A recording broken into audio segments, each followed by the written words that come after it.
Many people enjoy reconnecting with others they once knew, re-establishing relationships, friendships which over time have faded or disappeared.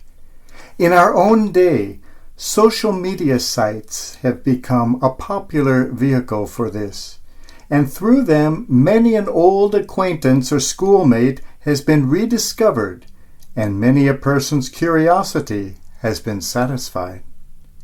People are constantly trying to persuade me to jump on the bandwagon and join these social media sites, and so far I have steadfastly refused.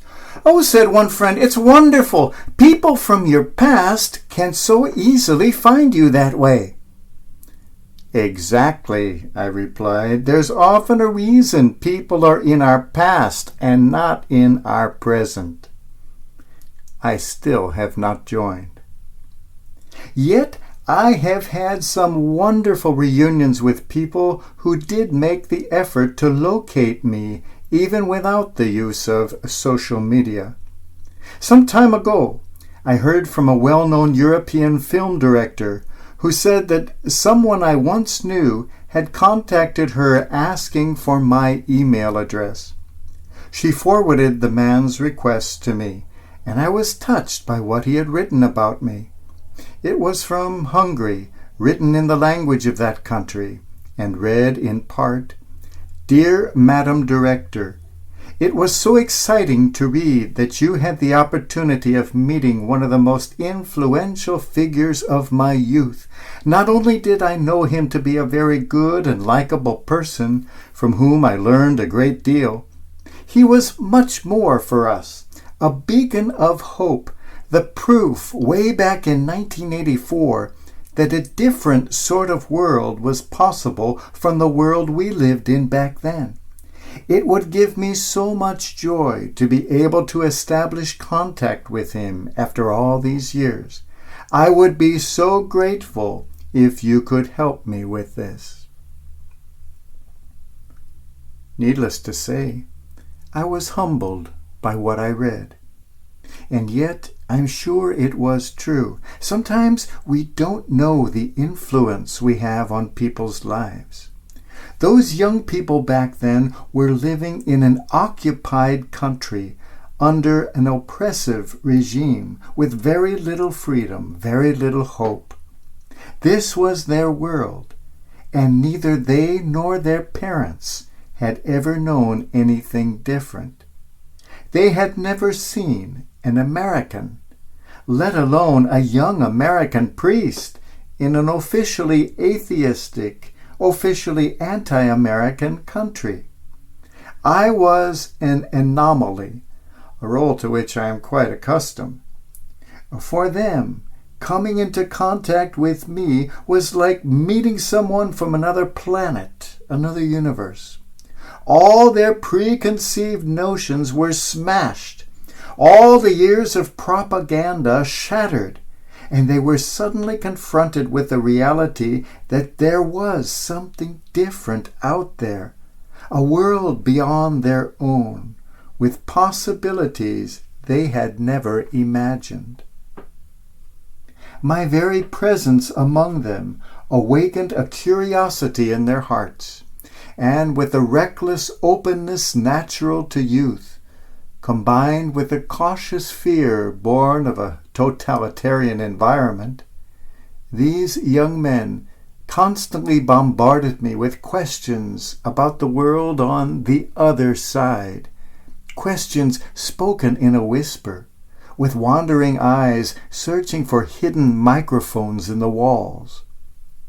And together with the curiosity, there arose a new and deeper hunger in their souls, a hunger for something they now knew existed because they had seen it in the flesh.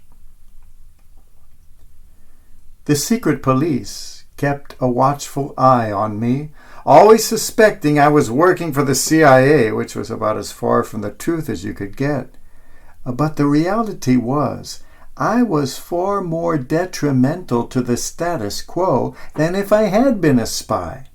I was something far more powerful, far more dangerous. I was different.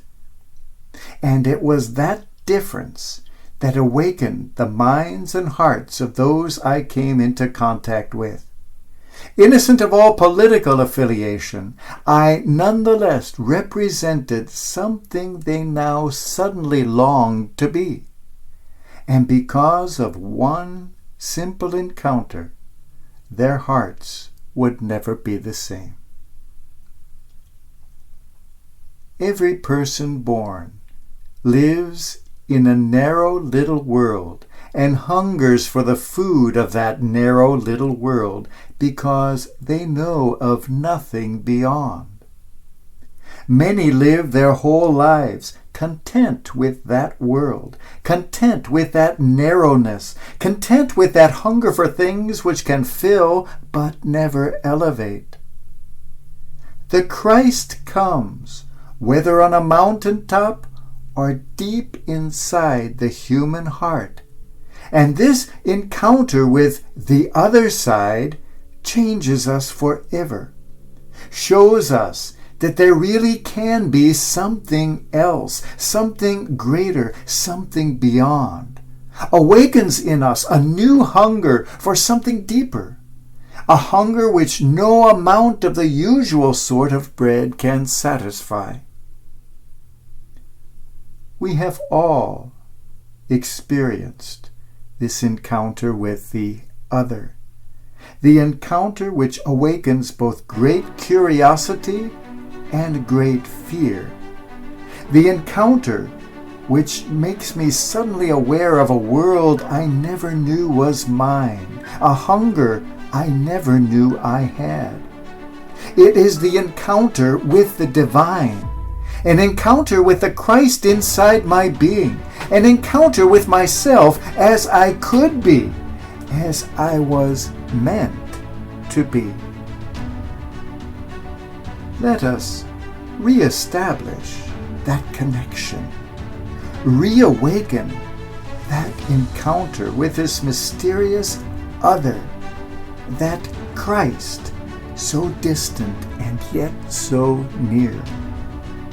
For as expressed in that wonderful letter, not only did I know him to be a very good and likable person from whom I learned a great deal, he was much more a beacon of hope, the proof that a different sort of world was possible from the world we lived in. It would give me so much joy to be able to reestablish contact with him after all these years. I would be so grateful if you and you and you could help me with this. To help one another reconnect with the Christ who alone satisfies our deepest longing.